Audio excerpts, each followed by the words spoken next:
Hello, everybody, this is Tim here with yet another video. This time for the movie Boss Level, which is also a film I just recently saw, directed by Joe Carnahan. Now, he did Smoking Aces, which I thought was a fine flick, but kind of like underused potential in that movie. I didn't really like it or love it. I just thought it was fine. In terms of this movie, though, Boss Level with Frank Grillo, I gotta say, it was really good. I'd give it a solid 3.5 out of 4. This was a really good movie. I really liked it. The reason I decided to do a review for it is because not a lot of people are talking about this film like it had like a release date that was changed multiple times due to COVID and other things. And it seemed like the studio wasn't really interested in it, wanted to kind of get rid of it.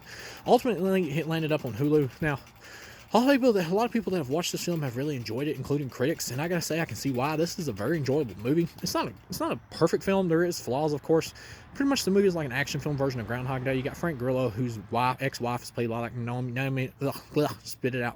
Naomi Watts, who's like working at the scientist lab run by like Mel Gibson, who's like an ex-CIA dude, and he's got like this bodyguard who's actually played by, I believe, Will Sasso, who played Steven Skull parodies on Mad TV all the time. He was really funny. It was interesting seeing him in a more serious role here. Of course, he does have one or two comedic moments that did kind of feel thrown in there because he is who he is, but and the film does, of course, have a very comedic tone as well. It's pretty much like an action comedy, and Frank Grillo has a son as well with his ex-wife, who he doesn't really know that he's his father. And his wife is like, his ex-wife, I mean Naomi Watts, is like working on like this time travel experiment to manipulate space-time. There are the standard like problems with like the whole idea of like, well, time travel type things, stuff like that it kind of do feel like paradoxes and don't entirely add up about like when you get to the end of the movie about how to like fix the time travel problem. It is kind of a little bit messy about explaining how to do it. Like Frank Grillo has to like get inside the machine, and it's going to cause it to like send him back one more time or something like that, where it's going to reset everything. It is kind of weird. But of course, it's going to be his last chance, though, when he does get sent back in time at the end of the movie to fix everything. Once everything's reset, he won't like get multiple lives or whatever. Like pretty much in the movie, it's called Boss Level because he has to fight like this whole team of assassins who are hired by Mel Gibson in order to kill him, because he may or may not know something about the technology and time travel type device they're working on there to use for their own nefarious gains. And Naomi Watts pretty much like clues him in on it because she wants him to stop Mel Gibson from what he's doing. Even though she's working for him, but I guess she finds out he's going to use it for like nefarious gains. It is a little confusing about how that works in the movie. But Mel Gibson like hires this whole team of assassins to like take him out, and you get some pretty cool fun fight scenes. Like there's this little midget assassin who like uses friggin' bombs to blow him up, and he gets killed like hundreds of times. And it's almost like a parody or like a play thing on like multiple lives in the video game, because every time he dies, it's like, you know, try or kill like 140 or something. It pops up on the screen, which is kind of funny. And when the movie starts out, it's like a video game roster, like a versus roster, like Street Fighter or something. It's got like all the different assassins and Mel Gibson on there as well, since he's the villain, with like all them listed as like characters he has to fight against. It's pretty cool opening. The directing is done well here. It's good. Frank Grillo does a good job. I liked him in the film. I wouldn't say he has great moments, but as a whole, I wouldn't say he's great in the film. Like he's more of a B action guy, for more of like even though this film kind of does have a B action movie tone, it's kind of a little bit higher caliber than what I'm used to seeing him in, like the Purge movies and stuff. So at the same time, I do feel like you probably could have gotten a better actor for this film. Even Mel Gibson in the film, who plays the villain, he probably could have done a better job as the lead, honestly. But Frank Grillo still does a good job with really great moments in the film. This is probably the best film I've seen him in, to be honest. But as is though, it's just a really enjoyable film. Like he constantly, even when he makes it to the end, like to fight against Mel Gibson, he keeps getting killed by like this assassin woman with a sword who keeps killing him over and over, cutting his head off. Every time she kills him, she keeps saying her name, and it's like, I did this kill, you know, with her name afterwards. It's kind of funny after like the fourth or fifth time. The movie does get to feel a little repetitive in the middle though, and I will say the movie does run a little long. I mean, because once you get the Groundhog Day scenario, he's been killed like so many times, it does get to the point to where you're like, eh.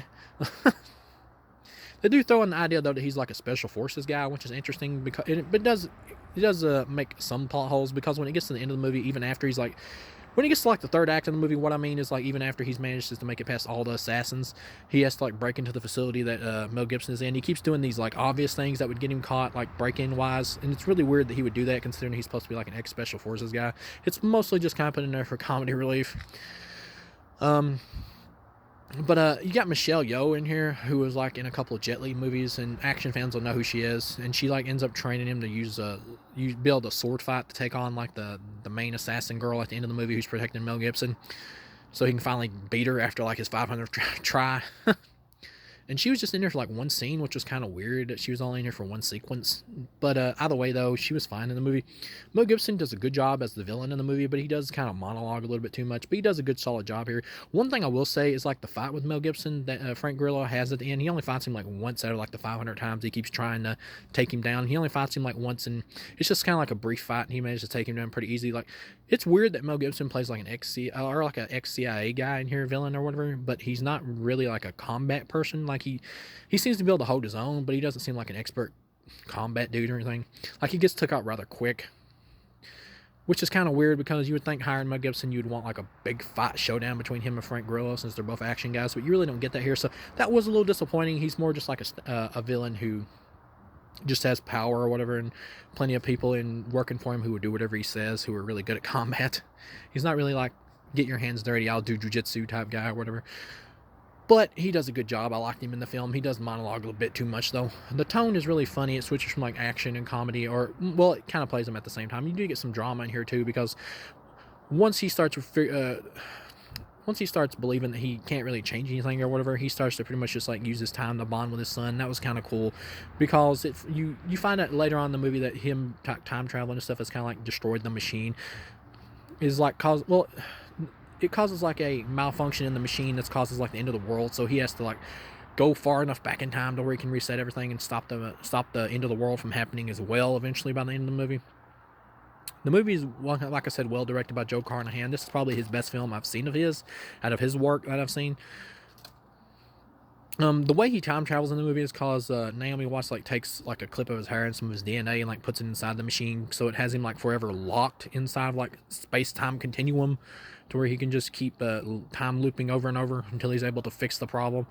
Like I said, the time travel stuff in the movie is a bit wishy-washy, but it always is with time travel. It's just something you have to accept with this kind of genre or whatever. But I enjoyed this movie. All in all, I'd give it a 3.5 out of 4. It's a pretty good flick. A really good flick. I really enjoyed it. It's definitely worth owning. If you haven't seen it yet and you're a fan of Frank Grillo, Mel Gibson, or just action movies in general, and you want to see something kind of fun and unique, I say check this out. It has like a really good sense of humor to it, and that's just really funny. Of course, some of the jokes don't land, but 99% of the time the jokes work really well. So mostly I'm doing this review just to put this film out there, because it doesn't seem like a lot of people are talking about it. But if you do get a chance to see this flick, I don't think you'll be disappointed. If you enjoy Groundhog Day type movies or just action movies and you want to see something different, this is definitely up there. Like, they had that other new movie that did this same thing too, called Palm Springs, with Andy Samberg, which a lot of people seem to like critics did, and even on IMDb, a lot of people like it, but I've seen a lot of average audience members that didn't enjoy it, and I'm kind of in the average audience category on that one. I didn't really enjoy that movie. Like, I thought it was okay, but it just spent too much time on like a romantic comedy aspect instead of just being like what I felt like should have been more of a fun Andy Samberg movie. It kind of just squandered it a little bit to focus more on the romance, which I thought was just kind of for me personally. Maybe that's a film I'll review one day, but I just thought that movie was kind of okay. To me, this film is pretty good, and I like this better, Groundhog Day wise, than that one. So thank you guys for watching, and I'll see you again.